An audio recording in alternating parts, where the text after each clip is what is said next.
আর অনেক রাত হয়ে গেছে, আমরা ছিলাম না। আর ওদের খিদে পেয়ে গেছে, ওরা ঘরে ঢুকে গেছে। এই যে দেখো ওদের ভাত মাখছে, এখানে আরো ভাত রয়েছে।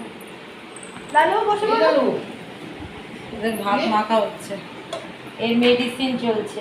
চলো, কানে কি বড় পোকা, পোকার মেডিসিন চলছে। ও একদম ঘরে সোজা। আর ওই যে ওখানে একজন বসে রয়েছে, দেখেছি। আর এই দেখো আমার গোপন কোথায় বসে রয়েছে, শরৎ একটু।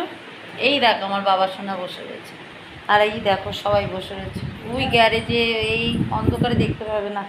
চলো, ভাত মাখা হয়ে গেছে, হাতটা ধুয়ে নিই। ধর তো, এখন কটা বাজে? ও ওখানে বসে। 12:30। হ্যাঁ, আমরা আসলাম।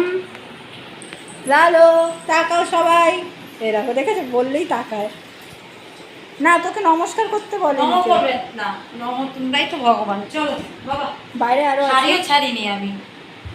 চলে আসো, লেটস গো। এই ও মা, নিজেরা চলে আসছো বলেছি, ওটা চলে গেছে মারপিট করতে। এদিকে আয়।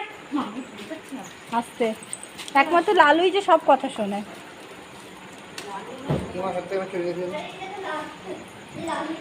কিন্তু দেখা যাচ্ছে না।